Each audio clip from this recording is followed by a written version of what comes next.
These are the words that the Lord spake concerning Israel and concerning Judah. For thus saith the Lord, we have heard a voice of trembling, of fear, and not of peace. Ask ye now, and see whether a man doth travail with child. Wherefore do I see every man with his hands on his loins, as a woman in travail, and all faces are turned into paleness? Alas, for that day is great, so that none is like it. It is even the time of Jacob's trouble, but he shall be saved out of it. Alas, for that day is great, so that none is like it. It is even the time of Jacob's trouble, but he shall be saved out of it.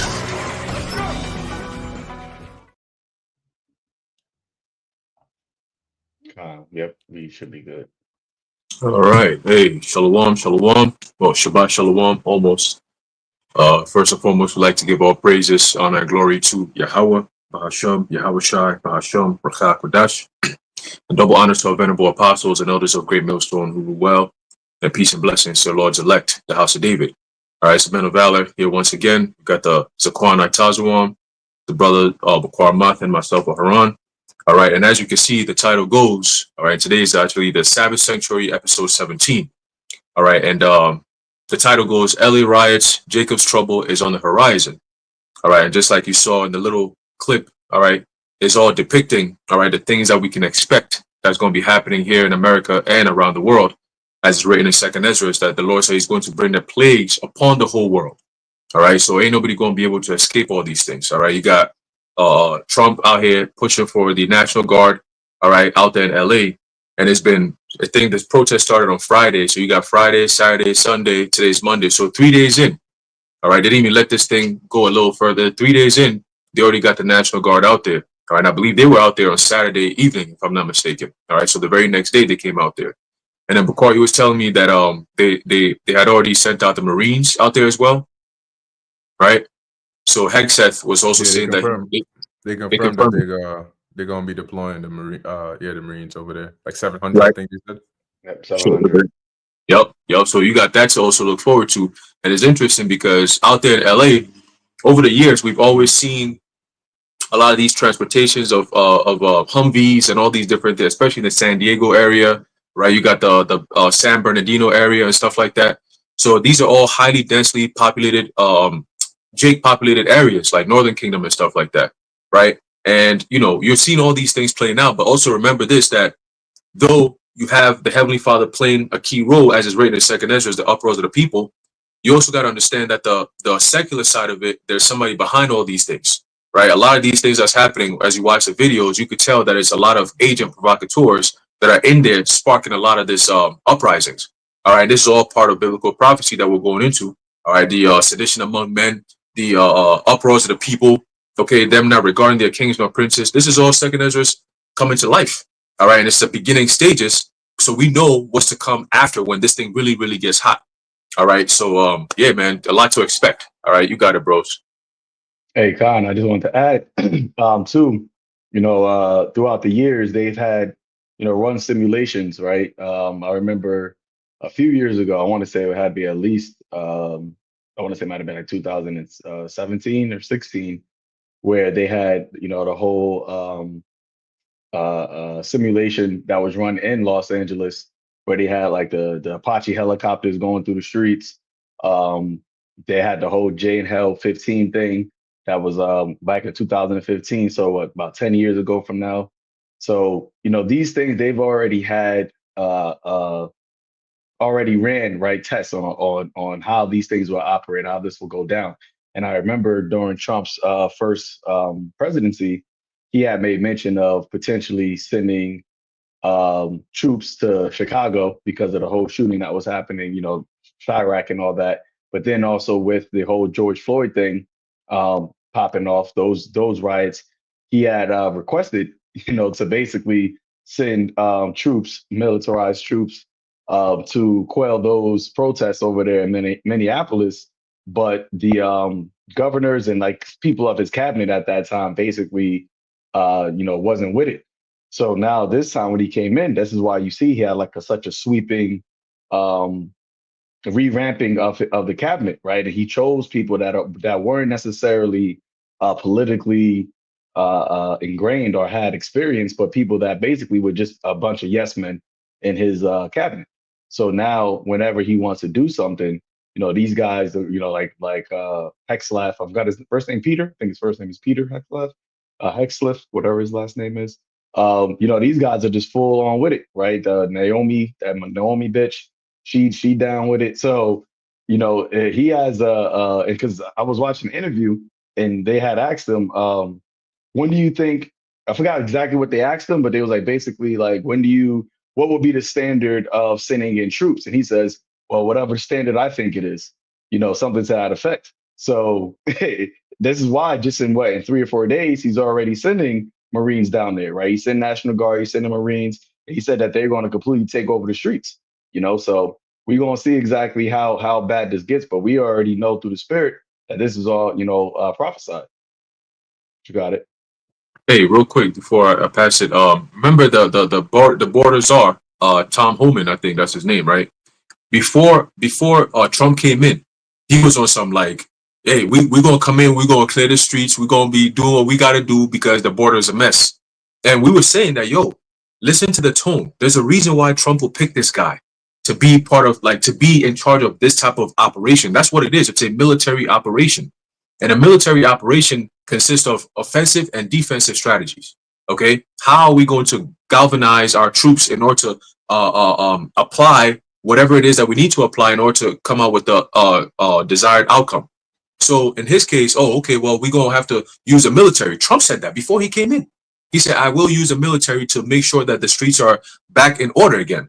And now you have this. He was already planning to bring the military in. They just needed to know, they just had to bring a reason that would be okay so that people don't really revolt against that.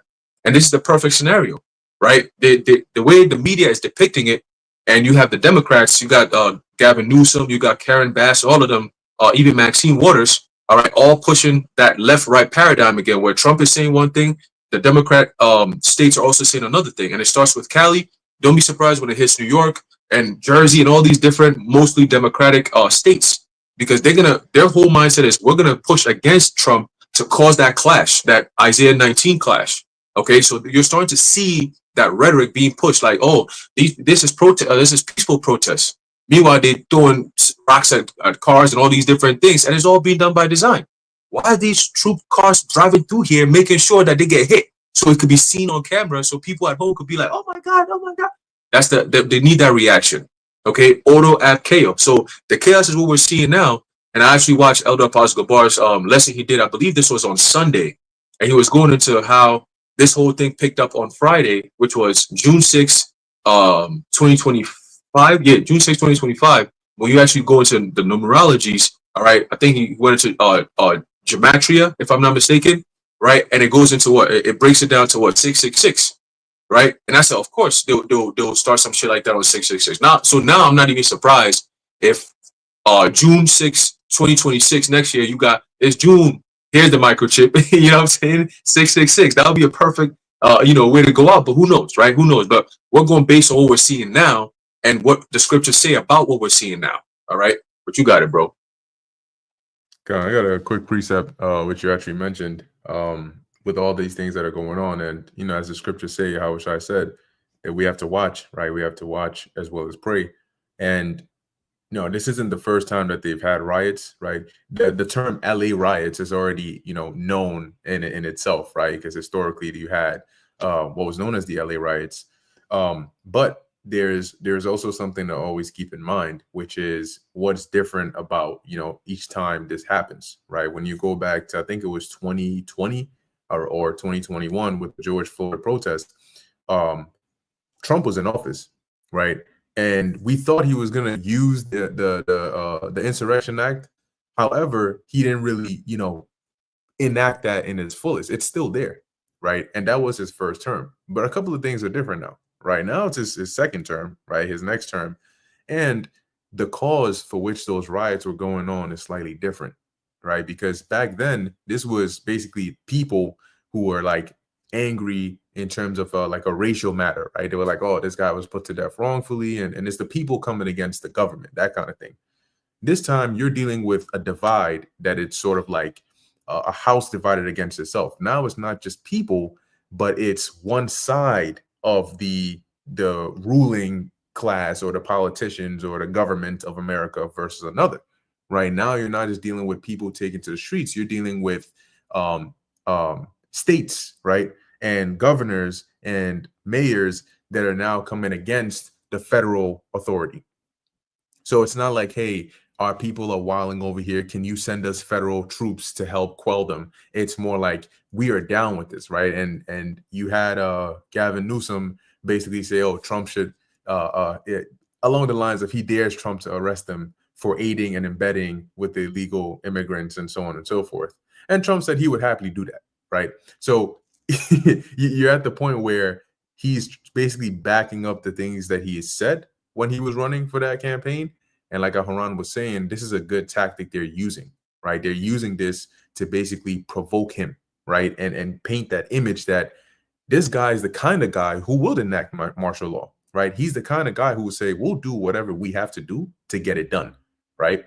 And so now you have basically states that are like, all right, well, F whatever you're saying, we're going to go against it. What are you actually going to do about it? And now if he sends those Marines in there and he's like, well, we'll keep them in here as long as it's needed and give them whatever authority they need to instill order, then we'll do that. But will that be the end of it if he does that? What if other states like New York and other states are like, oh, you know what? Now we're also going to revolt. Is he going to send Marines over there as well? These are the kind of games that they're playing, like the Zaquan mentioned with those simulations. Now, this is Isaiah chapter 19, verse 1. And it reads, the burden of Egypt, behold, the Lord rideth upon a swift cloud and shall come into Egypt. Now, in Isaiah 19, this Egypt isn't dealing with the ancient Egypt, right? It's worded as Egypt, but it's just dealing more prophetically with America. As it says here, and shall come into Egypt, and the idols of Egypt shall be moved at his presence, and the heart of Egypt shall melt in the midst of it, right? We know this didn't happen with ancient Egypt per se, right? Like as it is worded in here. But the main point here in verse 2, the Lord says, and I will set the Egyptians against the Egyptians, right? And that's what we're seeing now on different levels, right? It's on a racial level, it's on a political level, it's on a civil divide level, it's on many different levels, right? But you have Americans against Americans, which is the Lord's doing. It says here, and they shall fight everyone against his brother and everyone against his neighbor, city against city, and kingdom against kingdom. And today you call them different states and even different cities. And now you have state versus federal, right? It says, and the spirit of Egypt shall fail in the midst thereof, and I will destroy the counsel thereof, and they shall seek to the idols and to the charmers and to them that have familiar spirits and to the wizards. And the Egyptians will I give over into the hand of a cruel Lord, and a fierce king shall rule over them, saith the Lord of hosts, right? Which now we believe is dealing with Trump. And the Lord has given, right, these Americans into his hand. And so he's going to play the role that the Lord has put him there to play, right? That spirit of like those ancient Caesars coming back. He's going to play that role. It's just a matter of time for the Lord to say, okay, give the go ahead or give the green light. And all it takes is just one catalyst, right? Let a freaking Mexican cartel gang jump up in there and shoot an officer or something like that. Let just at least some shots get fired from one side or the other, and let it escalate a little bit. That's when you're going to start to see that like martial law, because now you're creating a martial like state, and now you need a martial like law to bring order to that. But yeah, that's it. Yeah, Khan, and it's actually spiritual, right? Because we understand this chapter to be prophetic, but even when you go historically as well, that during this time you had the Southern Kingdom, right, wanting to being in an alliance with Egypt against the Assyrians. So this was basically like a warning unto the Southern Kingdom about what happens, what would happen if you align yourself or make an alliance with Egypt, that Egypt isn't going to be something that or a place that you're going to see, safe haven in or find a place of resting. And when you go into, what happened with Trump being elected, you had an historical amount of particularly northern kingdoms, right? So-called Latinos, Native Americans that voted for Trump.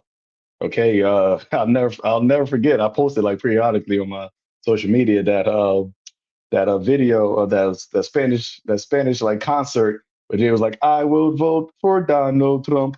So it's some coonish shit, bro. I'm gonna try to see if I can find it, but it's some coonish shit, and that's like our people, pledging an alliance with Egypt, right? And thinking that, okay, well, Trump is going to make our lives better. And it's interesting because there was a lot of so-called legal northern tribes that were basically for Trump being in office. And now, when you're seeing the persecution that is happening, now those same people that voted for Trump, they're now coming back, whether it's like Congress people or people that are high up, whatever, they're now saying like, oh, I didn't think it was going to be like this. Like they're basically regretting their decision, right? But the scriptures tells you in the book of Isaiah, the 30th chapter, um, Isaiah chapter 30, we start at the top.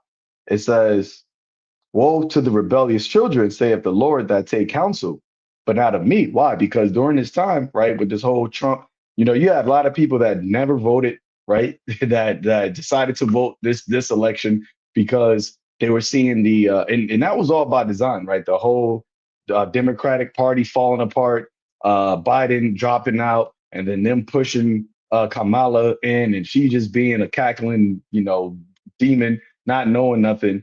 And it just looked as though that like the so-called left was so broken that it was like you had people that voted Democrat their whole lives was like, you know what, we gotta vote for the right because at least there's more stability there. At least they're not going, off the deep end with these agendas, the TG agendas and all this other crap. So it was all purposely done. So that's why when Trump came into office, he constantly was speaking about how many people voted for him, how popular he was in the vote, right? How even the so-called Black and Latinos, voted for him so much that, historically. But the council during that time was still being put out of Yahawah Shem Yahawashi, right? It was still, you still had the men of the Lord telling our people, don't fall for this trap, right? Don't fall into this left-right paradigm that what we are for Yahawah Shem Yahawashi. So it says that it says, Salaki, and that cover with a covering, but not of my spirit, that they may add sin to sin. Because a lot of our people, reason why they voted for Trump, because they wanted stability back in Babylon, right? They wanted, taxes lower. They wanted inflation lower. They wanted to have that comfortability of being in Egypt, right? Modern day Egypt, right? And having those victuals readily available to them and being able to partake in the quote unquote American life, which is nothing but wickedness and sin. And they wanted to do that comfortably. So they wanted to add sin onto sin. It says that go down, Salakia, that walk to go down into Egypt and have not asked at my mouth to strengthen themselves in the strength of Pharaoh and to trust in the shadow of Egypt. Therefore shall the strength of Pharaoh be your shame, and the trust in the shadow of Egypt your confusion. So the same thing that you thought was going to be your strength, right? The same thing that you thought was going to be your protection is going to be turned into your shame and your confusion. And this is what you're seeing happening right now. Okay. And I was watching one of these truthers, and they were basically saying how this is really just the beginning of, how it's going to explode, right? This is like the first so-called protest during 2020 with George Floyd. But you see how crazy it is with just the first one, right? And how much it escalated within the first 72 hours. So if it's starting like this, what happens when it gets into what they call the summer of love? When shit starts to just get more and more hectic and more, it's only going to intensify and build, So yeah, that's it on that. You got it. I got a precept. This is the book of Matthew, chapter 10, verse 34. Think not that I am come to send peace on the earth.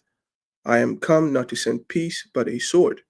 For I am come to set a man at variance against his father, and the daughter against her mother, and the daughter-in-law against her mother-in-law. and a man's foe shall be they of his own household, right? And he that loveth father or mother more than me is not worthy of me, and he that loveth son or daughter more than me is not worthy of me. And he that taketh not his cross and followeth after me is not worthy of me. He that findeth his life shall lose it, and he that loseth his life for my sake shall find it. So, adding on to the point, how people are looking forward to Egypt, right? The scripture talks about the dark times are inevitable, but there is a manner in which you should maneuver through these dark times. And you have people out here that are looking forward to voting to Esau, thinking that he's going to make things all right, when we just find out that he's doing things that does not work for that's not in their best interest. So this is the how you maneuver, right? The scripture talks about you looking upon YAHAWAH, the service that we do for him is the most important thing, because the things have gotten so bad that enchantment and bread and circuses ain't working no more. People are feeling the effect of life. They can't simply drown out their worries with the sports and music and all that shit. They feel life ripping apart all around them, and that's because like we keep the point is being made, it's all the Lord's doing, right? Because he has to agitate people so that the fear of the Lord, right, can begin to be felt, and then so that what the things that we've been preaching onto you will be made manifest, and so that the Lord would also be magnified, so this is inevitable, and people are going to feel it. And if we, like Zaquan said, if we're feeling this in just the beginning, that means things are just going to keep getting worse and worse and escalating, and then we're going to see more and more blood. Hey, Khan, I got a quick precept in 2nd Ezra 9. It says, verse 1, it says, he answered me then and said, measure thou the time diligently in itself, and when thou seest part of the signs pass, which I have told thee before, then shalt thou understand that it is the very same time wherein the highest will begin to visit the world which he made. So going back to the point the brother was saying, that is only going to intensify, and as the Quran said, mentioned earlier, right? So this is the beginning stages. That's why the Lord says, measure the times diligently. Go back to the scriptures and read and see, the things that was prophesied years ago are actually happening now. And in the beginning, Bakari was saying how, it's been getting hot, right? It's been getting hot. But now, just like everything else, it gets to a boiling point, right? First, when you put something on fire and you turn the heat on, it starts to, you start seeing those small little bubbles, and then you start seeing the vapor come out, and then eventually you start seeing it boiling. And if you don't take care of it or take the water off or turn off the fire, what happens is it boils over, and it boils and boils and boils until there's no more water in the pan. You see what I'm saying? It burns all the way out. And if you're not careful, the whole entire thing will burn out and catch on fire if you're not careful, right? So there's levels to this boiling point thing, right? And what we're seeing now is the beginning stages of something that's going to turn very, very, very ugly according to prophecy. It says a time like never before. And you have Trump, hey, shalom, bro. You have Trump teaming up with a lot of these so-called technocrats, all right, which is something that was unforeseen, and that's why the Constitution was created in the first place, to avoid the situation that America is in right now. All right, and now you're about to start seeing them flex their muscle when it comes to their military might and so on and so forth.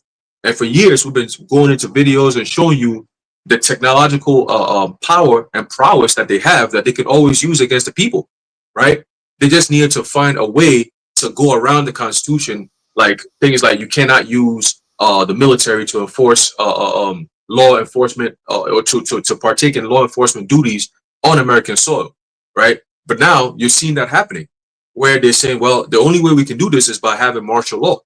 Okay, martial law, you're gonna have the actual military in the streets with Humvees and robot dogs and drones and all kinds of different things, all in the name of dispersing the chaos and bringing peace. Okay, but that's just an illusion for them to bring in their technocratic advancements. Like Palantir has been tapped by Trump to be in charge of surveillance and all these different things.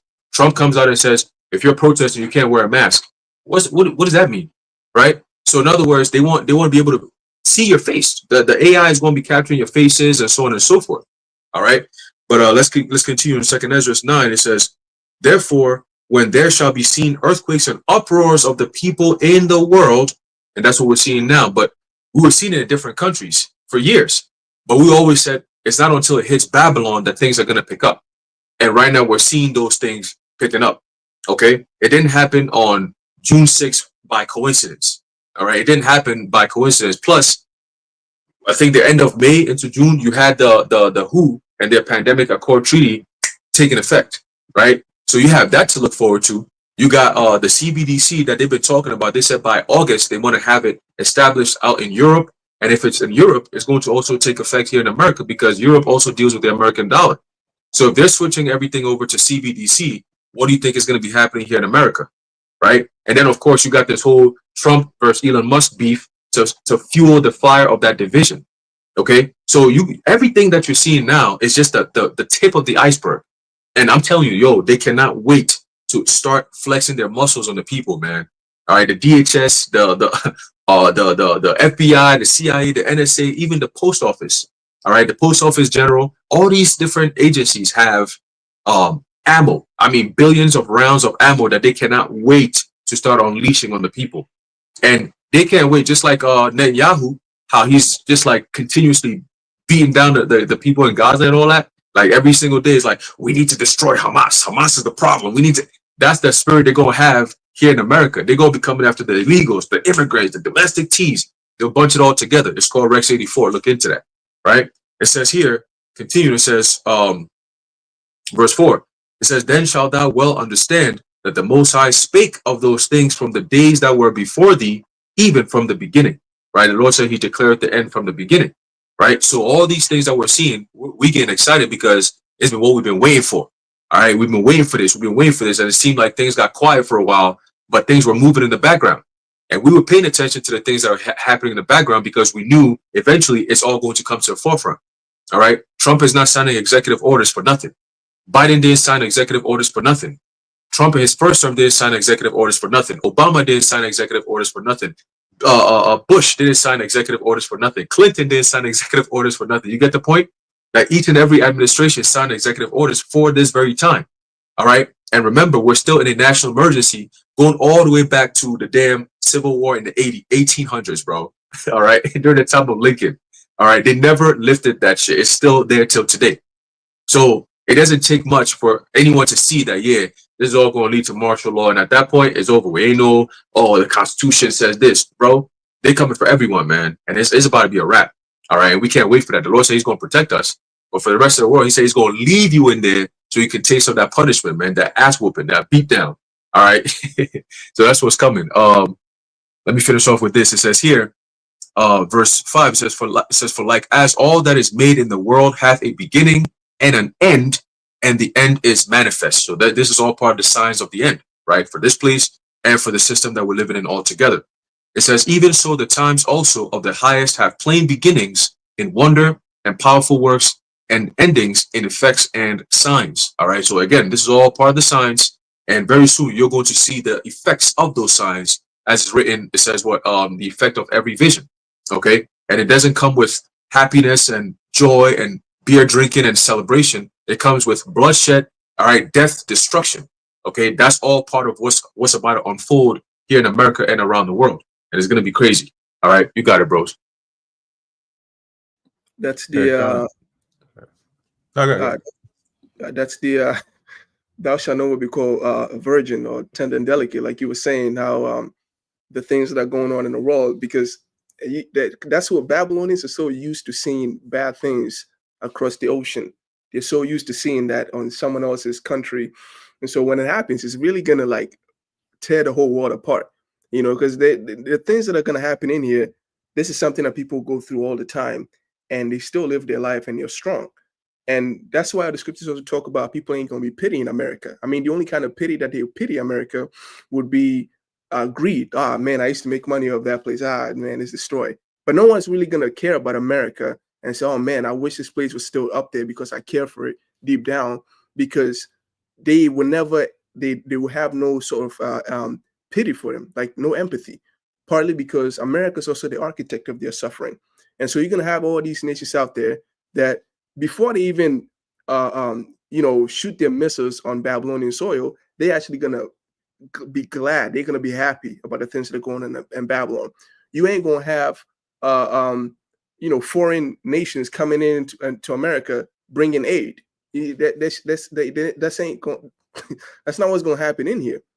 So she's gonna be. That's what Scripture says. What, uncover thy locks and sit in the dust and grind meal, right? Grind a millstone. She's gonna be doing the work like the servant women.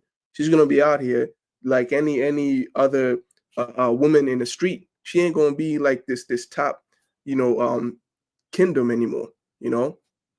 And that's what part of why her pride is going to be taken away from her, because she can never say America's the greatest. She can never say, oh, America is not corrupt. She can never say,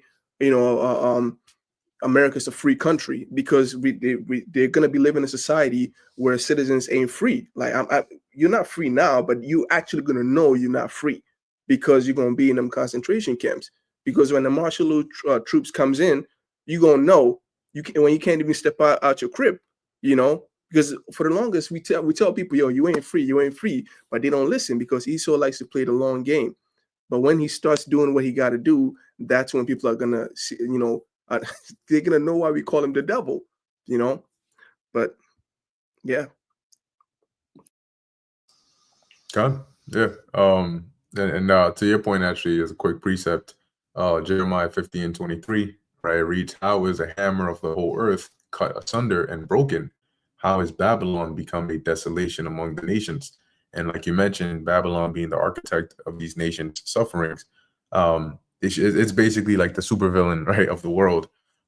So nobody really feels bad for the villain. It's more so like, finally you're getting what has been a long time, waiting to come upon you, right? Now, I did want to mention too, I forgot who made the point, but I think it might have been Zaquan, that Trump told the world exactly what he was going to do before he got into office. He ran his campaign telling people what he was going to do. But I think the fact that a lot of people still voted for him shows something very, very important, right, about the minds of the people. They're pretty much playing your mind like Batman, right, from one side to the other, one side to the other. Now, ask yourself, you are in the target demographic, right, of those who are being targeted now, and you end up voting for somebody who says blatantly that I'm going to be setting up a deportation campaign to take your kind of people out the country, and yet you still voted for him. Now you need to ask yourself, why would somebody knowing that go ahead and vote for Trump? And then you look at what the situation was like at the time when people went to vote. Things were so bad, right, that people were like, we'll go with the lesser of two evils. It was like, it's so bad that we would rather bear that, whatever this guy is saying, than to put Camel to Harris over there in office, because it's like a whole mess, right? And that was Biden's job. His job, what people didn't see, was he was literally rolling out the red carpet for the one who would come after him, which was Trump. And that's why they set it up from when he came in. It didn't take long before his joint started to decline, very quick. And over those 4 years, it went down, down, down, down, down. Now ask yourself, why is it that it was under Biden's reign that you had this whole border situation, border crisis? It's literally the perfect opening for Trump to come in, right? So he really rolled that carpet out for them, but that's because they conditioned the minds of the people. And it's the same thing during the whole Demic situation. These people told you lies. Then they came out afterwards and admitted to it and said, yeah, we knew that really wasn't backed by any solid proof, but we said it anyway. And people were like, oh my gosh, I can't believe they did that. And then a couple months later, they went right back to believing the same people who lied to you and then told you that they lied to you. That is how much control they have over the minds of the people. And it's via a tactic called silent weapons, or for quiet wars. I think that's what it is, or vice versa, where it tells you that they don't shoot bullets, they shoot like situations, right? Their gunpowder is information and simulations. And because it's not a physical gun, people are getting hit, but they don't know what's hitting them. So they feel like something is wrong in the world, but they can't put their finger on it. And as time goes on, they go along with it. As things get bad, they get worse. So if things get bad and your mind gets just as bad with it, nothing is really getting bad for you, right? But the Lord has it to where we're able to see the world for what it is. So we see it getting worse.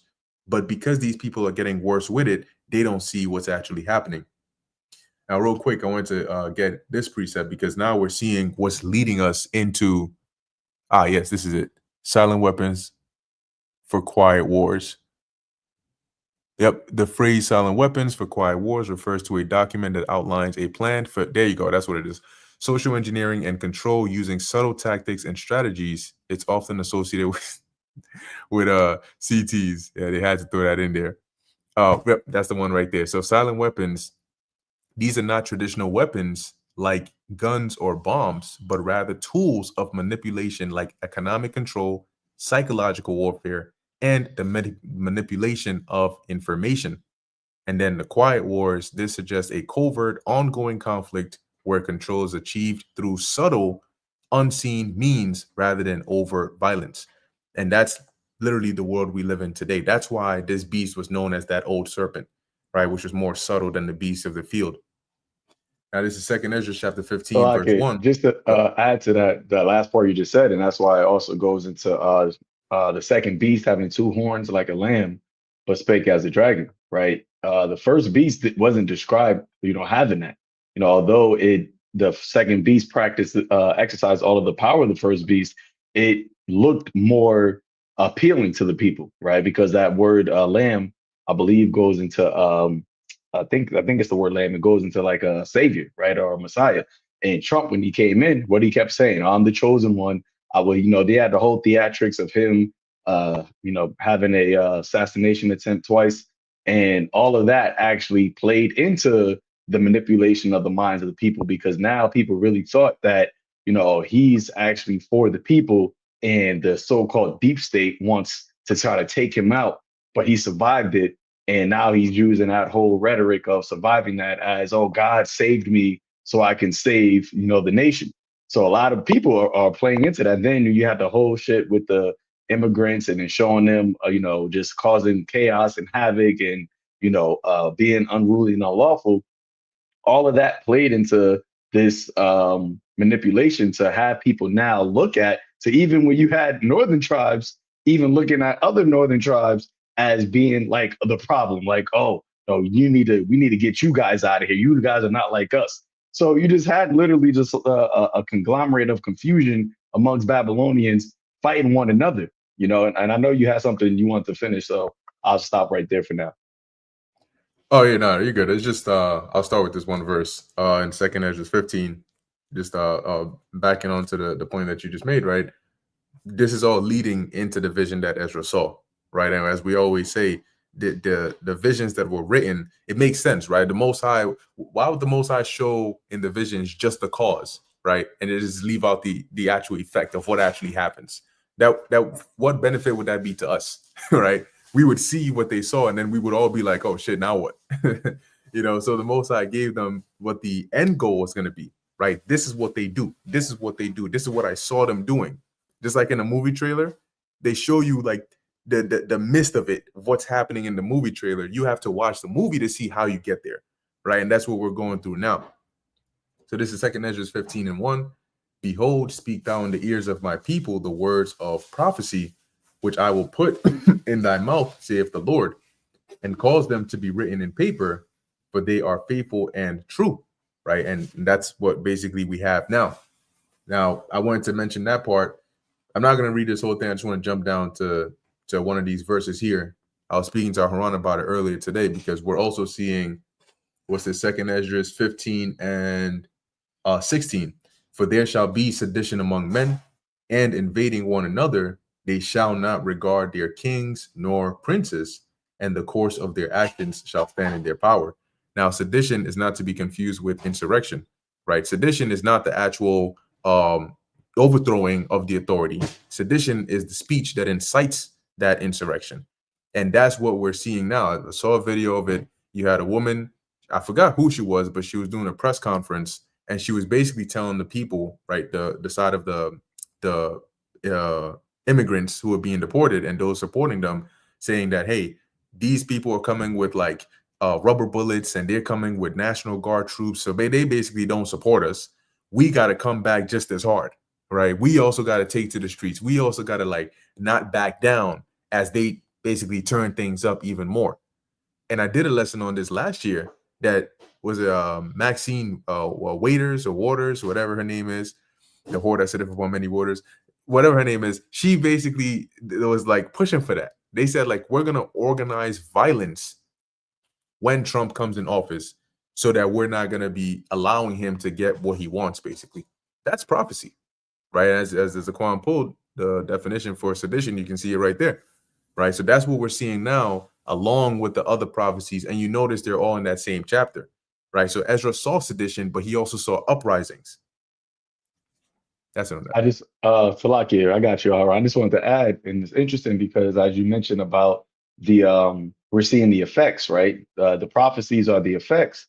And what people don't realize what the cause is or what the reason is, when you read, I believe it's in verse 4 of that same chapter, it speaks about what the wickedness has greatly polluted the earth. So this is what people don't realize why these things are happening is because of how the earth, and particularly here in Babylon the Great, is saturated with wickedness, right? And they don't think that there's a consequence for the wickedness that has been going and has been, greatly polluting the earth, right? It has been just constantly happening.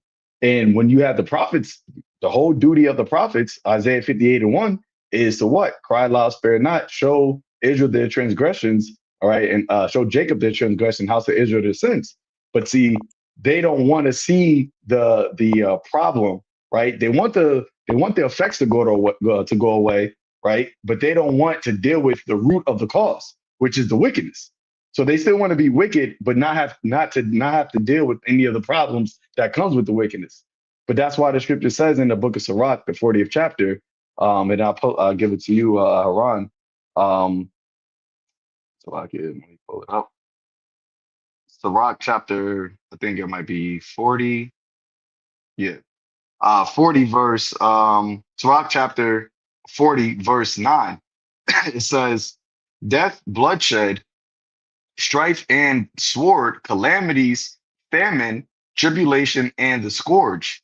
These things are created for the wicked, and for their sakes came the flood. So the things that are happening on the earth, right, which is all of these plagues, I believe in the same chapter, Second Ezra, it talks about the plagues, right? The sword, famine, death, and destruction, right? These things are being sent by Yahawah Ba'ashim Yahawashi, and that's what people are not realizing, that this isn't just a series of events that just randomly happen. These are all orchestrated by Yahawah Ba'ashim Yahawashi, which was already foreordained from the beginning. Just like how when the flood came, it wasn't just some natural disaster. It was an actual calamity or actual wrath that the Heavenly Father brought upon the earth during that time because of what the violence and the corruption and the evils that was being done.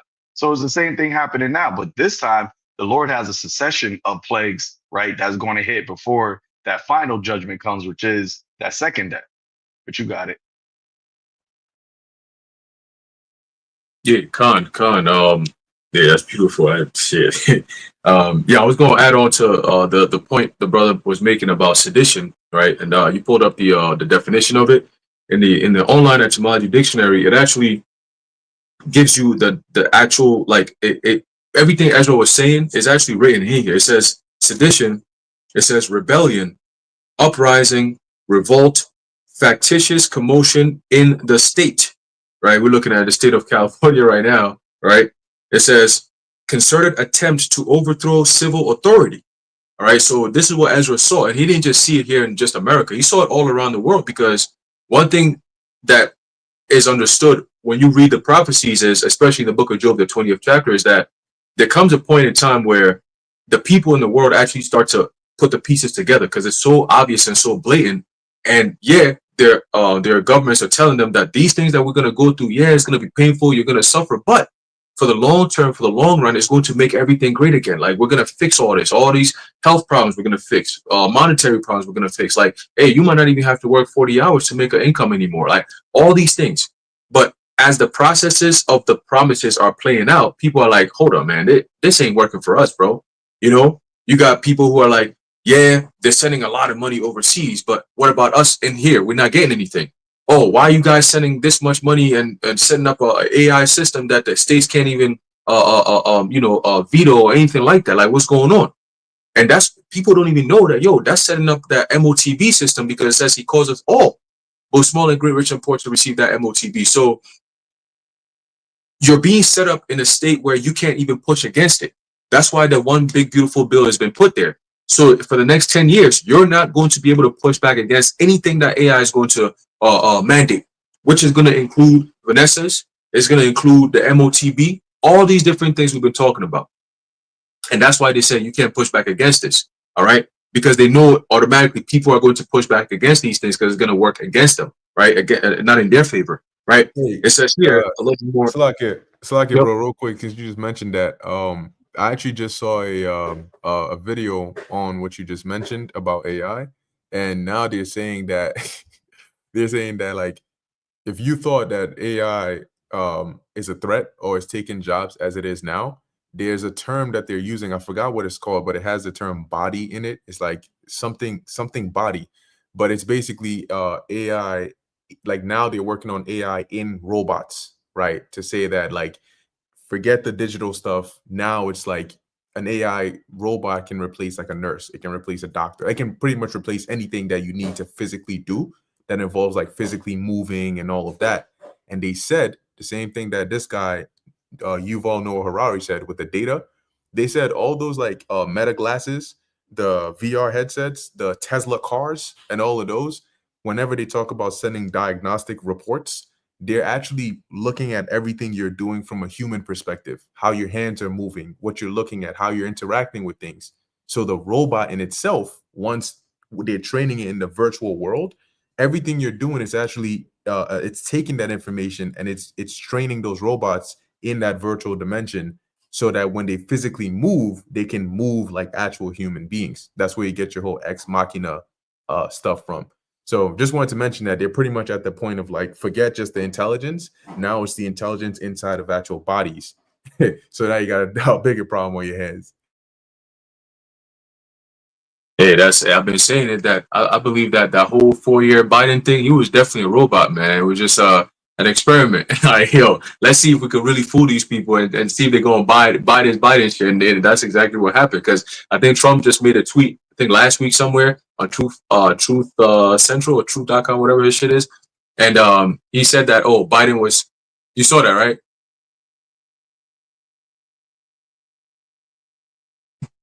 AI about abolitionists. Oh shit. That's what it is, Picard? That's what you were saying? Yeah, I think so. Let me just confirm real quick, but I think it might be that. Let me see. God. Yeah, but Trump was basically saying that, Biden was executed back in 2019 and there's all been a test run and all these different things. I'm like, yeah, I've been saying that though. I've been saying that for a minute, but hey, conspiracy theories, man. Hey, we go crazy with it. But anyway, so going back to sedition, while the brother finds the definition or what he's looking for. All right, it says violent strife between factions. That's Isaiah 19. All right, that's Matthew 24. That's Mark 13. That's Luke 21. All right, Second Ezra 15, what we just read. Right, all these things, Ezra is seeing these things. Right, it says civil or religious disorder, riot. Right, the very same word sedition, we're seeing that happening now, known as a riot today. All right, it says what? It says rebelliousness against authority. Okay. And it says civil disorder, dissension, strife, rebellion, mutiny. Literally going apart. Separation. That's a division. And a kingdom that's divided against itself shall not stand.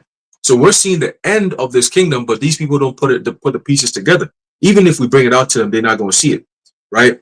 It says here, the meaning, conduct or language inciting to rebellion against a lawful government is attested by 1833. It says in early use, factious with tumult, turbulent. All right, and this is what they need. That's that chaos, right? They need that turbulence. And guess what's going to happen? A lot of Americans are going to end up getting messed up by the military, and that's going to be a tone setter. All right, because they have to do that. They have to put a quick and almost like about a few hundred people die, right? You shoot up a few hundred people, you got to set the tone and then change the pace, right? Because now it goes from, we just for riots, all this and that, to now you're getting hit with military bullets and shit. It changes the game. Now everybody's like, oh shit, what the fuck? bloodshed. People actually died. The military just used force against America. Like, hold on, that's unconstitutional. What the hell? That escalates everything. And then you get into the intricate details of those executive orders that's been signed for all these years. Oh, wait a minute. The NDA Act comes into play. Oh, wait a minute. FEMA comes into play. Oh, wait a minute. The Patriot Act comes into play. Right? All these different things where they have things set up saying that American citizens are already the enemy of the state. All right. And based on that concept, we can use our offensive weapons with the military against the enemies, whether it's domestic or foreign. If you categorize American citizens who are against the narrative as domestic threats, you can use that force against them because now they're the enemy, right? The enemy from within, like Trump and them be saying, right? So who's the enemy from within? The Americans who say no to the new regime that's coming with the technocrats. And when you have Palantir and Neuralink and what's the other one? Oracle, all these different companies working together. What's this guy? The other guy who's been battling with Elon Musk. The guy, AI, the open AI guy. What's his name? Sam Altman. Sam Altman. Yep. You got him also playing a role in this thing. And when they come out and say, hey, listen, this is just how things are gonna be, they mean that shit because they've done the experiments already. They had and I was talking to brothers earlier before we started the stream about Sweden. Sweden is the end goal. China is the process to get to that end goal. America is the one country that they need to get on board because America is the one that has the most armed citizens that can fight back, right? You have so-called constitutions and Bill of Rights that protects you from certain things like what we're seeing today, right? So they have to break down the American system and bring in something new, but it's all going to be done through deception. Since the 50s and even before that, you had something known as subversion, which is over the years with propaganda and all these different false flags and all these different things they've done. They've had the minds of the American people not to put the pieces together, not to look at their government as a threat. So now everything is all, we're Americans and the government's going to take care of it. To the point where we got to the point where Trump can literally come out and say, yeah, we're going to come after you and there's nothing you can do about it. And they'll be like, yeah, no problem. Biden could literally say, hey, if you try to come against the American government, you need F-15s and all. He said that shit. Like, and we're like, yo, hold up. Why is he saying all these things? Because they send a tone. They're letting you know we're going to be coming for you. And we have everything set up ready to go. We got FEMA camps. We got concentration camps. We got Alcatraz. Trump said he's going to open up Alcatraz again, right? We got, what's the other one? Guantanamo Bay, right? They got Alaska, Fairbanks, Alaska, right? They got all kinds of different places ready for American people who want to say nah to this thing, man. All right? So it's going to get crazy. But this sedition thing is just it's what kicks the ball rolling. And like I said, they're gonna get what they want, but it has to come through the digital means. All these things you're seeing now is to destroy what we have now to bring in that digital order, so to speak. All right, to establish that techno-political power. All right, but you got it, bro. I was gonna say that it's funny how you said a lot of Americans are gonna have to get put to death because they are very proud of the nation of the world. They will go to another person's country and then they will start talking shit. And then they start breaking laws. And then when they get arrested, they'll be like, yo, I'm an American, thinking that makes them immune, to ass whoopings. So they have that mindset in Babylon. And that's why I'm thinking like, yo, I can really imagine an American in the face of troops trying to be like, yo, F5, I got rights. And then he get a gun. He gets his face busting out of a gun. And then he ain't going to be saying America no more. So that's... That's just hilarious. And I kept thinking about that. So a lot of Americans are going to have to die because there has to be like a massive re-education. Their brains are dead. Like they're not responsive to the physical world anymore. That's why you can't, like when shit pops off, it ain't about speech. When they have to reform society, they're not going to talk the people into it. They're going to force them into it. They're going to beat them into it. Right. And then they're going to use the people that they've beaten as an example to it because Babylonians, part of what makes them soft is the fact that they're disassociated from the physical world. They don't know what it means to be beaten. They don't know what it means for someone to abuse their power over them. They've been sheltered from the terrible things in the world for a long time. So a lot of them are going to get put to death, and a lot of them are going to get in that concentration camps. And that's just going to be it. What is it? Someone tried to use that I Am America line in the movie Civil War. And the guy with a gun asked, what kind of American? Yeah. Remember that? Yep, Khan. So they do that very often. They are so used to going into another country and shooting off their mouth. Like they go to Gaza, and then they're like, yo, don't go to this area. They be like, nah, we got we got the aid. Now we're gonna send to them. And then when the dude comes up, yo, didn't I tell you not to feed these people? Go back there. And they go, nah, I'm an American, bro. And then bam, something happens. And then now they want to be on the news. You go in another person's country shooting off your mouth and thinking ain't nothing gonna happen to you. You know, their minds are gone. And that's what scripture says that what, like some many stripes for a fool, you know, roughly paraphrasing, you know. Yeah, I had something real quick. I don't know if you saw. Shalom, Malcolm. Yahawah Shabbat. Yeah, exactly. The water, the Insurrection Act, right?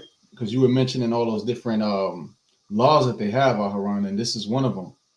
So it says the Insurrection Act, enacted in 1807, grants the president authority to deploy the military or National Guard to suppress domestic unrest, including insurrections. Which, what is an insurrection? Rebellion against those that are in authority, the powers that be, in situations where the enforcement of federal law is deemed impracticable. It also allows for the use of the military to address situations where the state fails to protect individuals' constitutional rights. So they'll say that the immigration threat, that's a threat to people's individual constitutional rights, because you're threatening people's security, right? Because look at what these people are doing.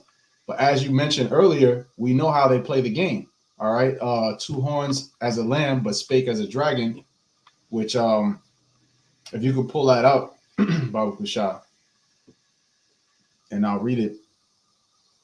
This is exactly the playbook that they've always had, that left-right paradigm. And we see how they're setting it up. Now all of a sudden these are popping up. You can pull it up on your tab too. Oh yeah, I'm sharing yours. The water. Revelation 13 and 11. Right. Yep. It says here, Revelation 13 and 11, and I beheld another beast coming up out of the earth, and he had two horns like a lamb, and he spake as a dragon. Right. So those two horns, that two-party system. All right. Speaking as a lamb is a docile, soft creature. All right. So when they speak as though they're coming for your benefit. Right. Both sides. Both of them are acting like they're the righteous cause on the earth. Right. But what do? And he spake as a dragon. And when you go into that word for dragon in the blue letter, see if I could just pull it up real quick. All right. It basically deals with I'm gonna just pull it up.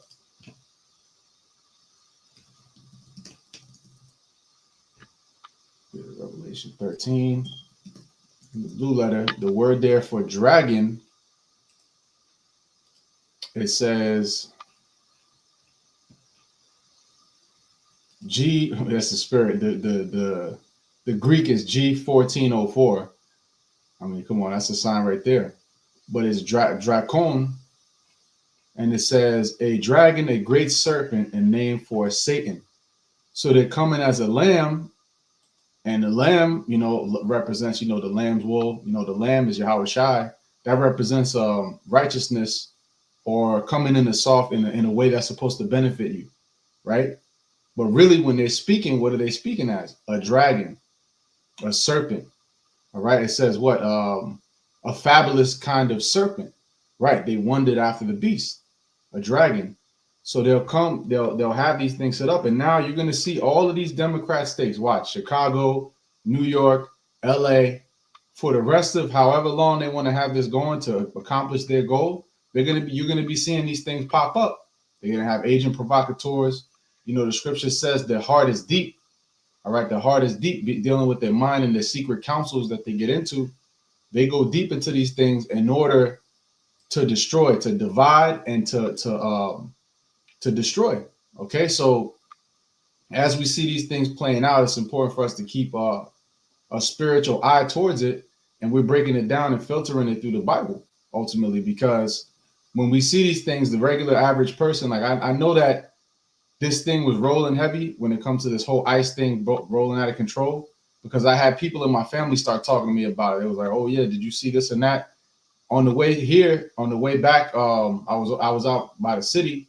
On the way back, I was listening to 107.5, and they had Christy Nome doing a public service announcement. Now, 107.5 is like basically a liberal station. So before the announcement came on from Christy Nome, they said 107.5 and his parent company does not agree with the statement that's about to come. So right there, they're having a division. 107.5 ain't with it, but they're going to roll out this message anyway. So people that are listening, they're going to be frustrated because they're not used to hearing like a conservative side of things, right? But what they said was basically, if you're illegal, you know, they start, if you're illegal, you got to turn yourself in. You know, there's Venezuelans that committed this crime, did that crime. It's like people from all types of, you know, Edomites do a bunch of crimes and mass shootings. You know what I'm saying? So, but they want to focus on so-called Latinos, which a lot of our people are wicked. But the thing is, they want to make you and demonize you because that's going to be part of the way to tie us into it, to make our face, because people are very simple-minded. They're not going to look at the details of it. As long as they see a Latino face and they think negative, or a so-called Black or Latino or Native American face and think negative, that's what they're going to go with. All right. They're demonizing Haitians too, because a lot of them, you know, are so-called illegal in this country, or they've come here, you know. So ultimately, what is it creating? More division, instilling more fear in the people, and that's going to make them want more security. So as we see the summer roll on, we're going to see in all these Democrat cities with these Democrat governors and mayors, they're going to have these things rolling out, and there's going to be that division. But we know it's all by design in order to set up ordo ab chaos, right? And that ordo ab chaos is going to lead into that MOTB, and these people are going to fall right into that snare. But you got it. Kind of real quick, Sly, just wanted to address a comment real quick. Yeah, that I thought Revelation 13 and 11 was referring to Babylon and not Trump or a person. Yeah, I just want to say, like, it is referring to Babylon, right? But when you read the scriptures and you, I think in Sirach, it mentions how as the ruler of the people are, so are the people. Babylon in itself, it's the land, right? So the Babylon is not the one that's actually doing these things, right? It's actually the rulers of Babylon. And so when we speak like this, we're sort of speaking on a more granular level. So how would Babylon speak as like a lamb, right? Or have the appearance of a lamb, or speak as a dragon? That's going to be by way of the legislations which are put into place and passed by the rulers, right? By the president, by the government, and those that are up top over there.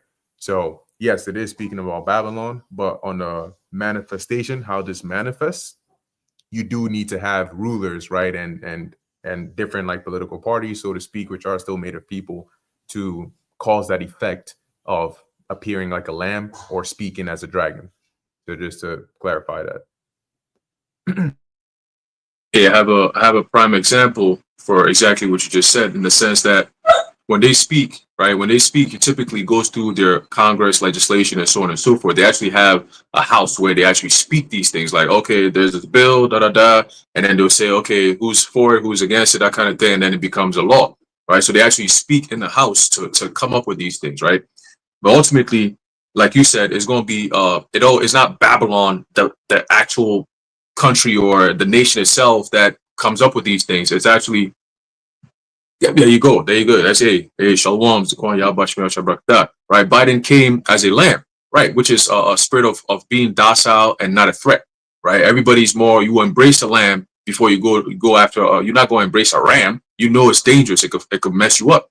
But a lamb, that's not you know, it's not going to do anything to you, right? It's very docile. Like Biden literally was docile. Niggas falling down the stairs and shit, like a newborn lamb that can't even walk on his legs and shit. This nigga was a whole clown. But that was the deceptive step to bring in the draconian, which is the spirit that the Lord has put on Trump. And before he came in, like Buzz been saying, he came in with the mindset of law and order. Like, I'm not here for no games. We're going to do what we got to do. And if you don't like it, I'm going to take you out, right? I got this one here real quick. And this came out back in April. And I remember doing a lesson on it. And I remember vividly mentioning how this is all going to bring about martial law. I said that in the video, and I'm glad they didn't take it down, so we can actually go back and watch it. But The title goes, Donald Trump's new order sparks martial law concerns. And this was back in April, it's dated April 29th. Okay. And this was all going into, I saw you mentioned about the Insurrections Act. Let's read. It says, President Donald Trump has ordered federal agencies to increase the flow of military and national security equipment to local law enforcement, a move that has raised concerns about the militarization of policing across the United States. And that's Isaiah 19, where it goes into the cruel Lord. When you go into that word cruel, it's synonymous with draconian in Revelation 13:11. All right, about the dragon. All right, Draco. All right, that's what they're building up right now, and they're using these, like I keep saying, these technological agencies like Palantir and them to bring about this draconian system. Okay, where it's not going to be, you're no longer dealing with people, you're dealing with entities, you're dealing with non-human devices that are going based on what they've been programmed to go based on. That's that beast system where you can't really negotiate anything. It's either you have it or you don't. You know what I'm saying? If you don't, you're looked at as a public enemy and you're going to be made an example of, right? So it says, research into militarized police forces has found the practice can erode public trust. That's what you're seeing now, right? The public against the government, against their law, so-called law enforcement, right? It says escalate encounters between police and citizens. That's what you're seeing in LA. Okay. Remember, I believe was it next year they're going to be having the I believe it's a World Cup or something like that they're going to be doing, or it's 2028, something like that, right? But they got I think it's 2028, 27, 2028. They got the World Cup thing going on that's going to be held in LA. And then they also got the Smart Cities LA agenda shit that they got going on, where they were burning out all these houses and all that. So it's very interesting that they're going to start this whole thing over there in LA. Like, oh, okay, let's see how this plays out and what they're going to tie into it. Like I said before, there's a lot of narratives that could come from this, right? A lot of laws and legislations that could come out of this. A lot of lifestyle changes that could come out of this, right? So we're going to see, and it's all going to affect so many different states as well. All right. It says, this is going to blur the distinction between military operations and domestic law enforcement. This executive order specifically has increased fears around an encroachment toward martial law. Okay, this was back in April, and now we're here in June. Okay, within 2 months, you're seeing the difference between something that was talked about and how it's going to play out within 2 months. And years ago, these kind of things would be like 5-10 years before shit like that plays out. 2 months and it's already playing out. So the Lord is speeding everything up, man. Right? It says the president has already called for his government to review the Insurrection Act. That's why Shar brought out, which would give more domestic power to the military. And that's going to go against Paz y Comitatus, right? Which is using U.S. military to engage in law enforcement activities in America against American citizens. All right. That was to prohibit that. But now they're going to circumvent that.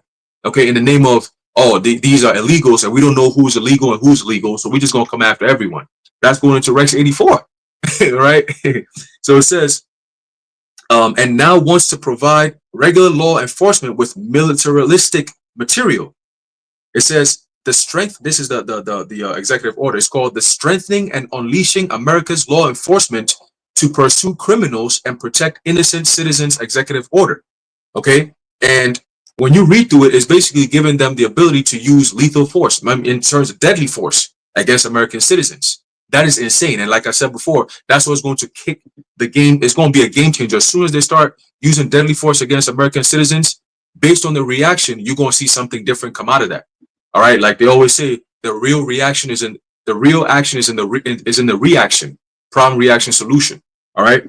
It says the executive order, which the president signed on Monday, directs Attorney General Pam Bondi and Secretary of Defense Pete Hegseth in consultation with Secretary of Homeland Security Kristi Noem, which the Zaquan mentioned earlier, and other agency heads to increase the provision of excess military and national security assets in local jurisdictions within 90 days. Okay? From April 29th to June, what's today, 8th or 9th? To June 9th is about 30 and some odd days, right? So we're about to get into this next few more days to get to 60 days and then 90 days. But it says the range within the next 90 days. All right. So that's long enough for them to come up with all these things. It says the directive gives the Attorney General and the Secretary of Defense a 3-month deadline to begin expanding the provision of military and national security resources to assist state and local law enforcement. So can we say that LA is just a testing ground for those things that they're about to implement soon around the states? With, again, Palantir, all these different companies like we mentioned earlier, could this be the testing ground before they start implementing it all throughout the states? We're going to see, right? It says here, while the order does not specify the types of equipment that will be made available, past programs involving the transfer of military gear to police departments have included armored vehicles. So you throwing all these rocks and shit like that, it's not going to do nothing. All right. It says tactical equipment and surveillance technology. Palantir plays a role in that. Okay. Surveillance technology. All right. The order also stipulates within 90 days of the date of this order, the Secretary of Defense, in coordination with the Attorney General, shall determine how military and national security assets, training, non-lethal capabilities, and personnel can most effectively be utilized to prevent crime. What does that even mean? To prevent crime. What does that mean? Right? That's very vague, and that's done by design. Okay, because when the time comes, they can always go into different directions because they just said, oh, to prevent crime. So anything that they deem as a crime, they're going to be able to use these things against, which eventually they're going to criminalize speech, right? They already started with the rhetoric of hate speech and anti-Sem and all these different things. Yo, when everybody's coming against the Jays, what do you think they're going to start doing? They're going to start making laws to criminalize those who speak against those kind of things. That's all it takes. And that's like almost 90% of Americans who come against these kind of agendas. Any agenda that they're going to put out there, if you come against it, you'll be deemed a criminal, point blank, period. And that's what they have in Sweden. All right, Sweden, they've gone so far as to change the language because what in there, they said that, look, we're going to have to change certain languages and how you understand it because the actions no longer exist. The word riot doesn't exist in Sweden. Why? Because you can't riot. If you can't do the act, there's no point in having the word anyway. You know what I'm saying? So it's like we do away with the act and then eventually we do away with the language. At that point, it's out of your mind. It doesn't exist. Okay, so you can't say, oh, we're going to riot. How you going to riot? That word doesn't even exist in our vocabulary because those actions are not permitted. You cannot riot out in Sweden and get away with it. You know what I'm saying?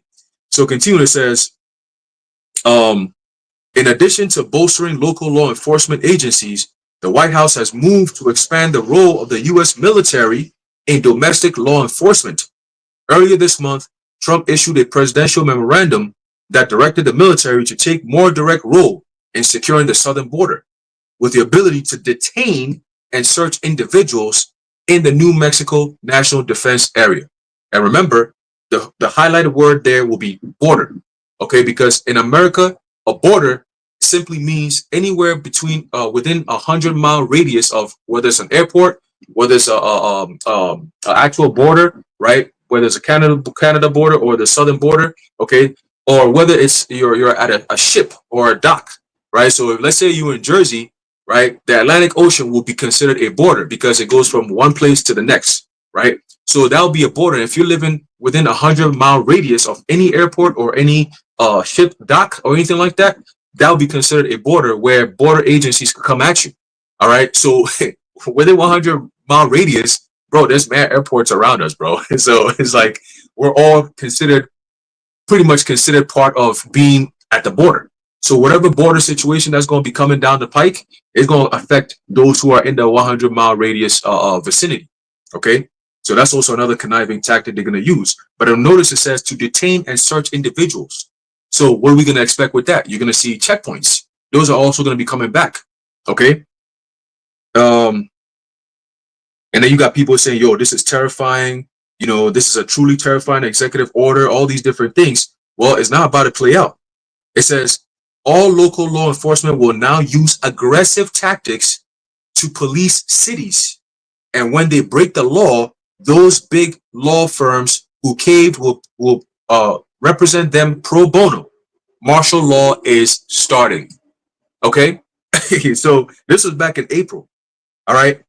And now we're in June. It says here a little bit more. It says the Department of Justice and the Department of Defense are expected to develop and initiate the expanded transfer program by July 27th, according to the order. So we got a date right there. All right. So we're going to pay attention to that.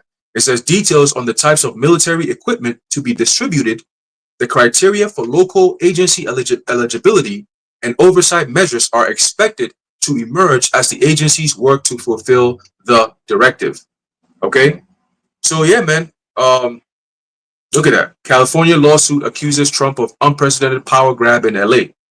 Right? It says LAPD says it wasn't informed about Marine deployment poses significant challenge. So you already have a division within the forces in and of itself. The LAPD saying, "Oh, we weren't told about these things here." So what's going to happen? That's another clash right there. The state versus the feds, right? LA riots, how Mexican flag photos are, yeah, whatever, right? So there's a whole bunch of stuff going on, but this is all part of the orchestrated chaos, which is to bring that confusion enough where they can use as a propellant to bring in a whole lot more draconian measures. All right, all in the name of law and order. All right, but you got it, bro. Yeah, just to add to your point, and I'll give it to the next brother. I just saw Matt Walsh put up a video, and he said that the Mexican flag is now the symbol of destruction. You see? So you see how they're doing Revelation 12 and 10, the accuser of our brethren, as you went into. The accuser of our brethren. What is he doing? Categorizing you. He puts you in that box. He puts you in, lumps you in with a group of people. So now we're all in the same category. You see? So now you're talking about salvation for blacks, Latinos, and Native Americans, but Latinos are going crazy right now. So you with this?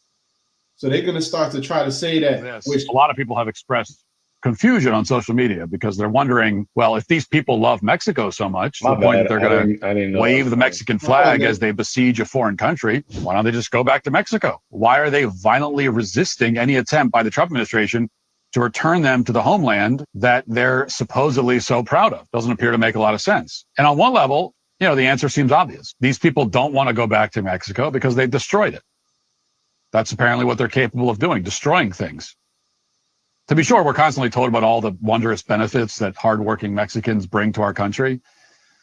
And yet, Mexico, with all of its Mexicans, is a dysfunctional hellhole that Mexicans desperately want to escape. So something isn't quite adding up here. Yeah. And it's just crazy because he talks about, well, they're violently, but didn't your ancestors come here and violently take everything and pillage and buck break and destroy to get what you got? And then this damn demon wants to talk about Christian values, man. Was it Christian values when you were giving our babies as alligator bait? Was it Christian values when the slave master abused men in a sexual fashion to break them down in front of the whole group of slaves? You see, but this is a damn hypocrite. But again, this type of situation, this is why we tell our people, don't go out and do this type of shit, to be orderly and wait upon the Lord. But again, they're using certain people and they're using this whole agenda to demonize the Lord's people ultimately. Black, Latino, Native American, doesn't matter. As if you in that category, you're going to be looked at a type of way now. You see, and this is what his plan is. Okay, but it's in the guise of security and this and that. But it's devils like him that they're going to use in talking heads, podcasters, and people that are, popular so-called online, and they're going to be used in order to push that narrative. Most Issacharites that I know, they ain't with that shit. They might be against what's happening, but they're not going to go over there and do all that extra shit. But then again, you do have simple Jakes that might do it. But the point being that the majority of Jake, really, they just want to work, especially Issachar. All they want to do is really work and mind their own business. I don't see them out there doing this shit, but again, they're pushing that agenda, and they'll get certain sellouts to do it to demonize the rest of us. You see, but ultimately, the Lord YAHAWAH Shem Yahawashi is going to preserve us from all of these false accusations. So it's good that it's happening because now he's showing his horns, and this is the perfect administration to do it. This man is coming down. He is acting as that cruel Lord from, I think it's Isaiah 19, right? So he is acting in that stead. And we see how it's playing out. And we're not even half a year into this man's administration. We got 4 years of this shit. Imagine what's about to happen, man. Woo! Ooh, baby. You got it. Hey, Ayash, I got you real quick. When you mentioned something about how they're going to tie us in, it just hit me through the spirit that there's a reason why you got them ISUPK dudes all of a sudden doing all this training shit. Were they training for something like this?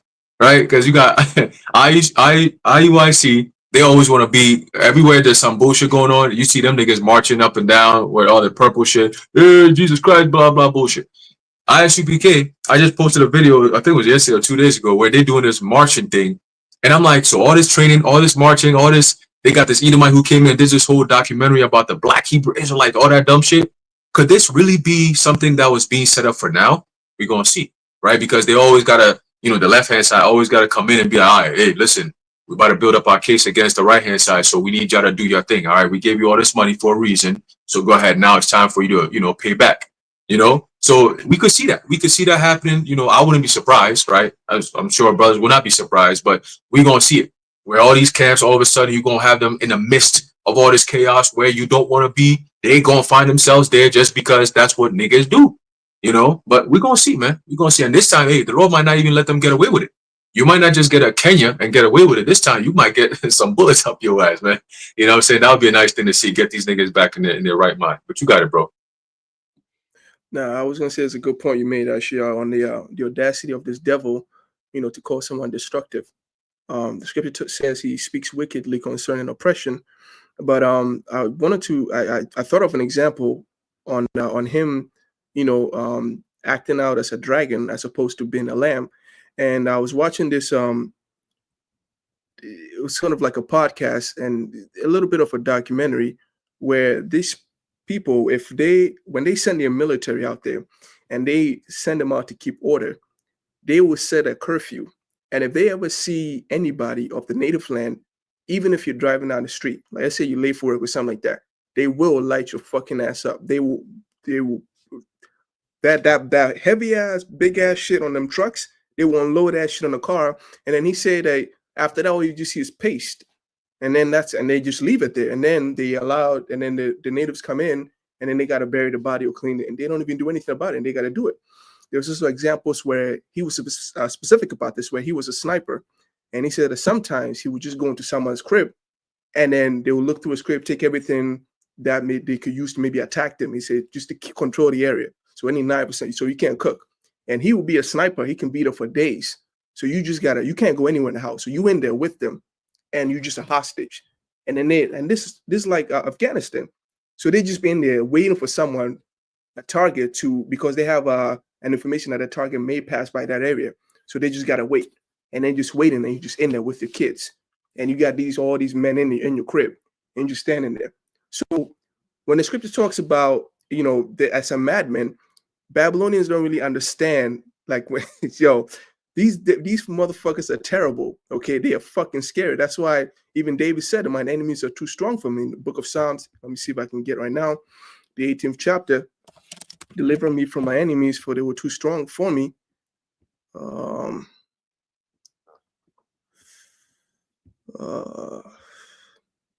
Right, Psalms 18 and 48. No.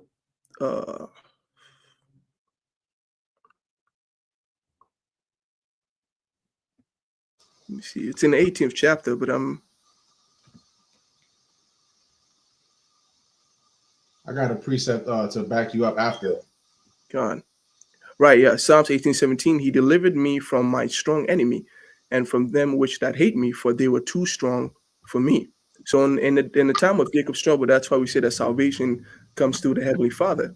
Because, you know, when I'm watching this documentary, I'm seeing all these things that they do overseas, and hearing Matt Welch talk about how other countries are destroyed and how America is the greatest. The only reason it is that way is because, like the scripture says, it's established upon iniquity and blood. Okay, they take other people's resources and then they build it upon their own, and then they turn around and call somebody poor, call someone unaccomplished, underachieved, you know, and that's why the Lord hates these people. The Lord, when it talks about they are the people of wickedness, these are the subtle things that really, it's not subtle, but people are just willfully blind to it, which makes them complicit in it, right? The scripture talks about when you close your eyes to wickedness and you don't even speak forth, you become part of the problem. Your ass needs to be put to death. That's why a lot of these people out there that are advocating for Esau, that come up against us for preaching that their downfall, the Lord is going to destroy them also, because they don't have the mindset of a righteous judge. They are going to be a problem if you want to establish righteousness. These motherfuckers out here want wickedness to be established. That's why the scripture also says that ye are of your father the devil. But these troops are fucking dangerous. When Esau wants something done and he sends these men out there, they will do exactly what they want them to do, right? None of your crying is going to work, especially when they got this AI thing going on, because, you know, like, I don't know how to, I'm trying to find a polite way to say this, but these men will do some things, not just like physically hurt people, but like sexual assault also. So all the things that they've been doing out there hasn't numbed them. They have been numbed in their mind, right? And so, like, if they see a person crying, a mother's kids, while you in there with a gun, and you always constantly looking back, and they can't even cook, they can't eat nothing, and you don't give a shit, you just care about the mission, completing the mission. They leave, they come home, and then they receive a fucking parade like they're righteous men, but not knowing all the things they did back there, not knowing the things that he's capable of doing to your ass once he's back here, right? That's why you see people getting shot in the head. And then like the videos that Kwan posting in the chat, you know, this woman gets shot in the head, and then the dude is like, oh, there's no ambulance. There's no ambulance because you haven't called it. And then he wants somebody to call the ambulance. And he's like, yo, you shot the woman, you better call the ambulance. But he doesn't want to. He feels it's not his responsibility. You know, so that's the dragon aspect of him. When we call this man a devil and people don't understand, he will prove he's gonna be the one actually telling you I'm the devil. And then at that point, you're gonna have to understand what it means for Esau to be a fucking devil, you know? Absolutely. Yep. And that woman, she appeared to be looked like an Edomite. So how much more when it's an actual Israelite, right? Esau's not going to have any sympathy, no remorse. Remember, he has a perpetual hatred that was ingrained in him. And you had the whole Biden administration that basically put Jake at the forefront of these different government agencies and institutions that made it appear to the populace like the reason for the downfall or the decadency of Babylon was because of all of these, as Trump liked to say, low IQ people that are in office or in these high positions. That's why when he came in here, all of his cabinet is nothing but Edomites. And now all of these Edomites, are looking and they're buying into this rhetoric of, these people are low IQ. They don't deserve to be in these type of positions. We need to drain the swamp of all of this leftists and libtards and all this shit. But it's all really just getting Esau back into that supremacy mindset. That had something real quick. I don't want to read the whole thing, but I just seen this. Pull it up right here. So apparently on the 14th, right? Very ironic, the timing of it, but it says U.S. law enforcement prepare for hundreds of thousands to attend Army parade in Washington. So it says law enforcement agencies are preparing for hundreds of thousands of people to attend a celebration in Washington, D.C. for the U.S. Army's 250th anniversary on June 14th. U.S. Secret Service Special Agent in charge Matt McCool told a press briefing on Monday. McCool said 1,000 of agents, officers, and specialists will be deployed from local, state, and federal law enforcement agencies from across the country for security. The FBI and Metropolitan Police Department both told reporters there were no credible threats to the event. We're preparing for an enormous turnout, McCool said. That is why we are leaving no stone unturned. The event, which coincides with President Donald Trump's 79th birthday, includes an Army birthday festival on the National Mall and will culminate with a parade through the Capitol and an enlistment and re-enlistment ceremony presided over by the president. So, like I said, it's very interesting the timing that this is happening.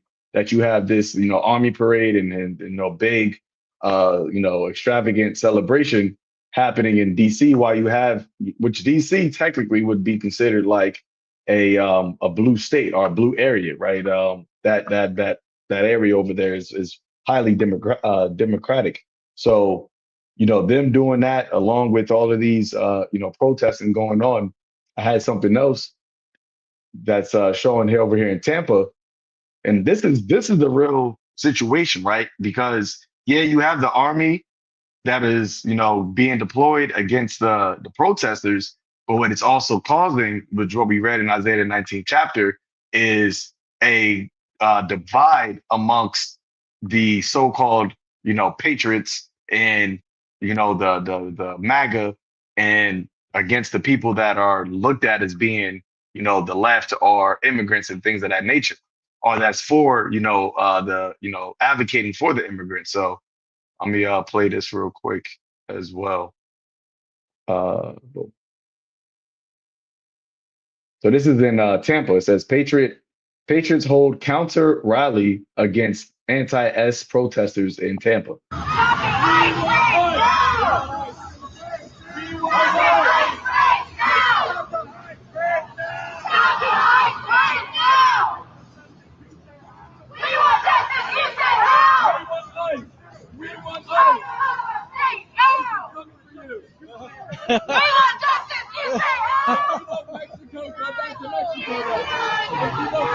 Go back to Mexico. If you love Mexico, go back to Mexico. Yeah, and you're fat.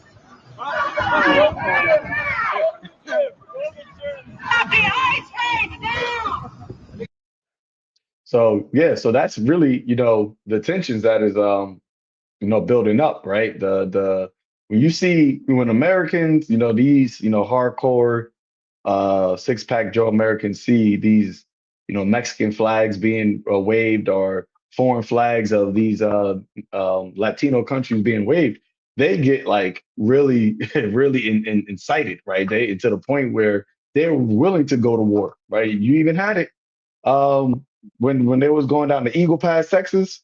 You had that whole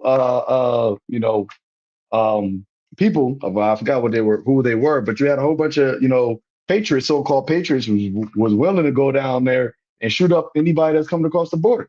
So that was back then when things wasn't really as hot, right? Because you didn't have the whole ICE situation and all these things. But now you're seeing this whole thing, get to that boiling point. So this is something that is not really going to be a one-time thing, because the ICE agents, they're not going to stop. They're not going to say, okay, you know what, we're not going to try to get the immigrants out of here anymore. They're going to keep doing that. But the same time they're doing that, and I also think that was purposely done as well, you have a lot of what they call mistakes, right? You're having people that are American citizens. You're having people that aren't, violent, that's been here for years, right? You have somebody that was actually here on vacation from Chile that basically got grabbed up in New York City while she was with her daughter, 12-year-old daughter, broad daylight. And she was like, basically like, oh, I'm actually vacationing here. And they just grabbed her. They didn't even say nothing, just took her away and left her daughter, 12-year-old daughter, on the street by herself.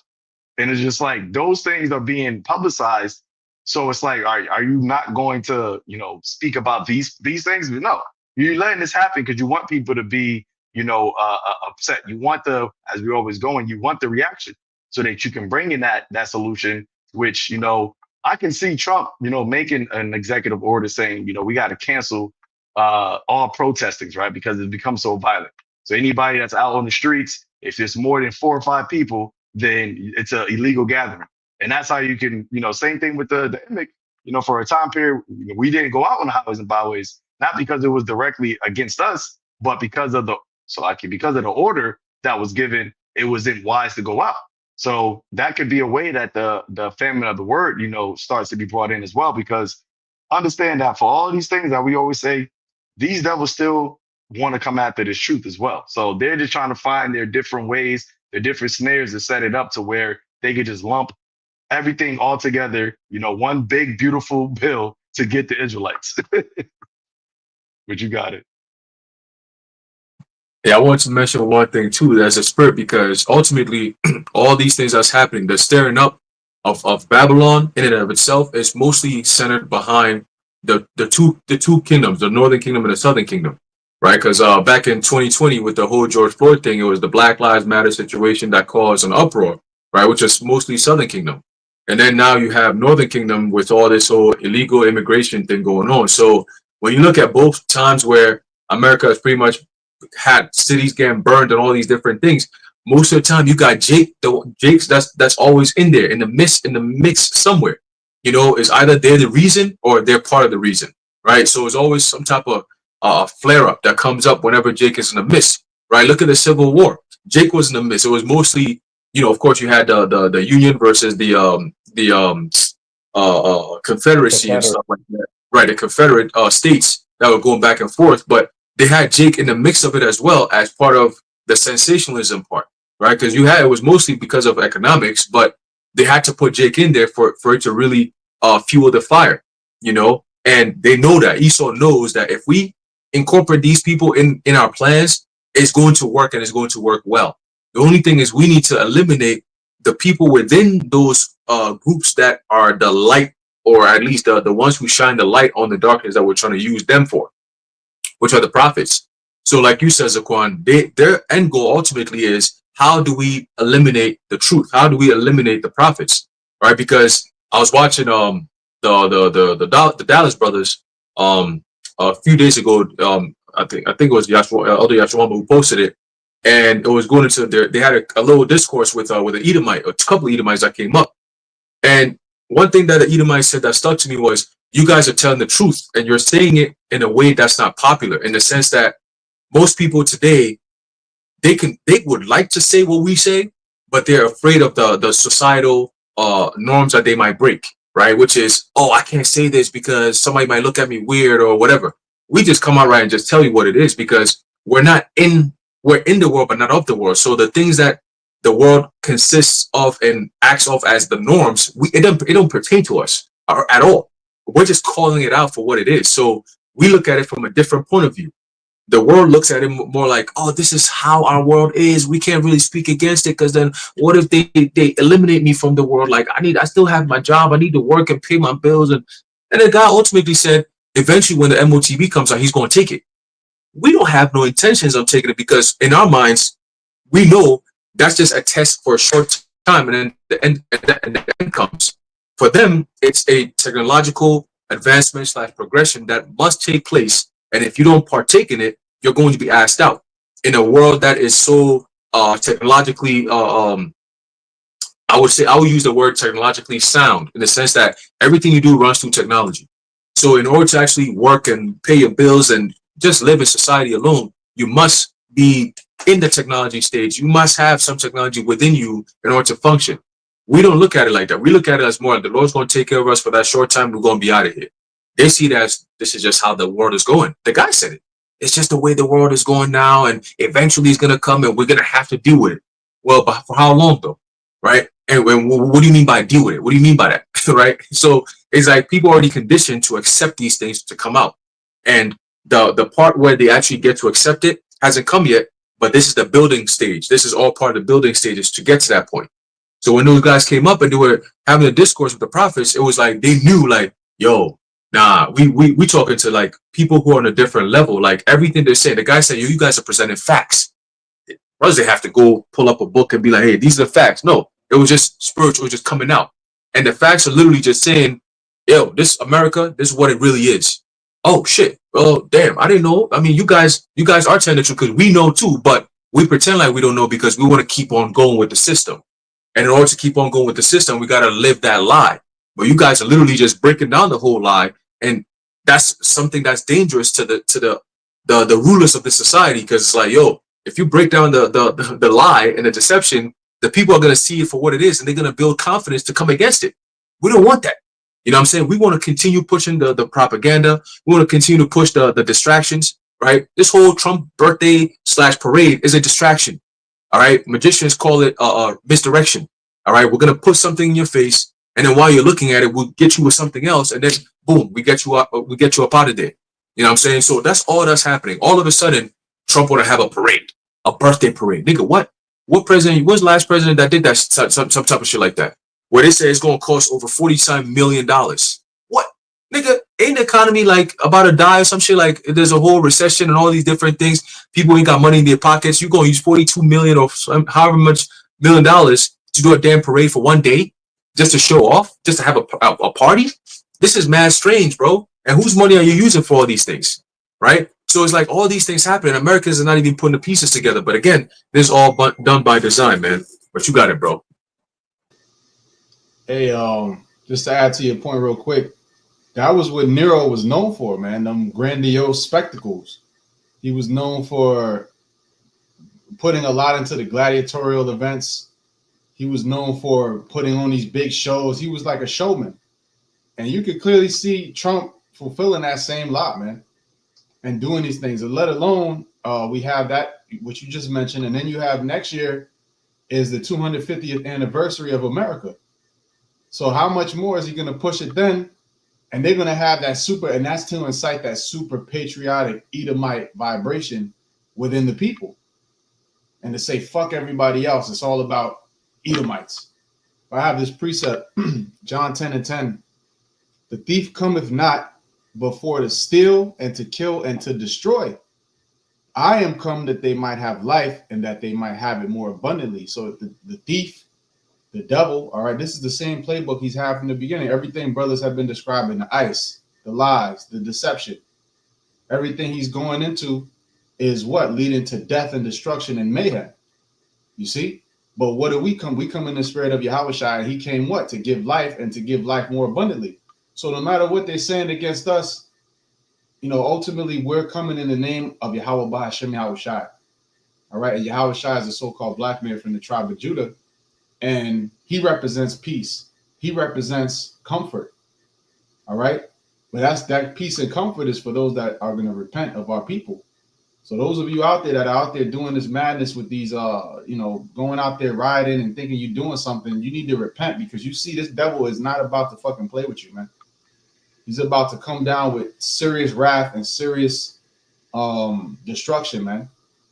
And whoever gets in his way, you know, hey, we're getting in his way in the spirit, but in terms of a carnal sense, if you don't have the covering of the Lord and you try to go at it with this man, there's going to be a lot of death, man, coming up.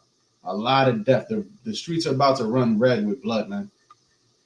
And we see we're right at that time, man. And that's what Jacob's trouble is all about. And to the brother who mentioned earlier about Jacob's trouble, you could say we're coming into the beginning stages, but when Jacob's trouble is hitting, man, there's going to be no question, you know, and it's going to be a lot worse than what you're seeing now. This is just the early stage, initial stages of setting up the pieces. All right. You got it. Yep. Hey, God. I think I had one preset, right? Because as brother, I forgot, I think it might have been Haran was talking about, you know, the propaganda and like the lies that Esau has been pushing out. And the reason why you got things happening now is because the truth, as it says in 2 Ezra 6, is being declared, right? And the truth is something that Esau can't win against, right? And that's why, as it says in Revelation, the 20th chapter, when he got loose from his prison, what did he go do? Deceive the nations. Because in order for him to have his power, it was founded in deception, right? From the beginning, the serpent from the beginning. And what he was banking on was that the truth would never be unveiled, right? But that is why when Yahawashi did what he did, right, his last words before he died was said, "What? It is finished." Because at that point, he gave us access to the truth. He gave us access to the Rakah Kodash for us to be able to, which was going to be needed in these times, so that through the truth and through the belief in Yahawashi, although the physical, the physical path would be hard, if you are on the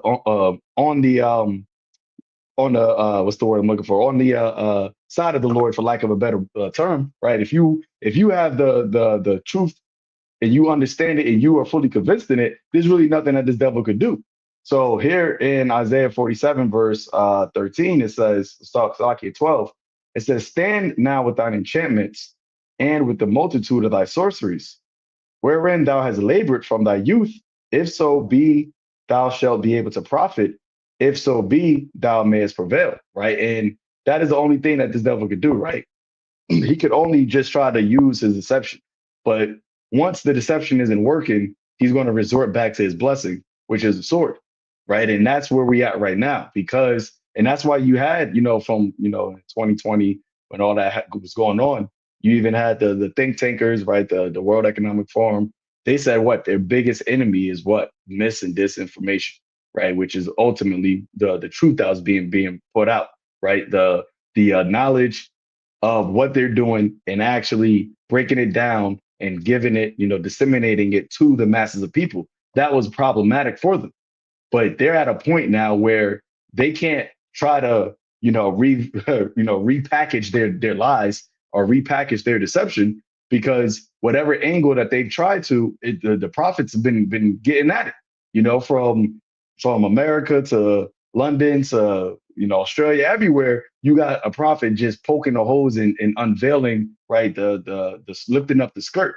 So they can't actually use the way that they're accustomed to using deception on the people. So now they're coming with the whole physical aspect of it, which is also going to be a way to try to get people deceived, but it's going to be more so through, a lot of bloodshed, right? It's going to be through a lot of fear of actual death that a lot of people are going to be deceived. It's not going to be so much on some, just a regular way of deception that Esau has been using. So I just want to bring that out. But we all good? Looks like we all good. Okay, cool.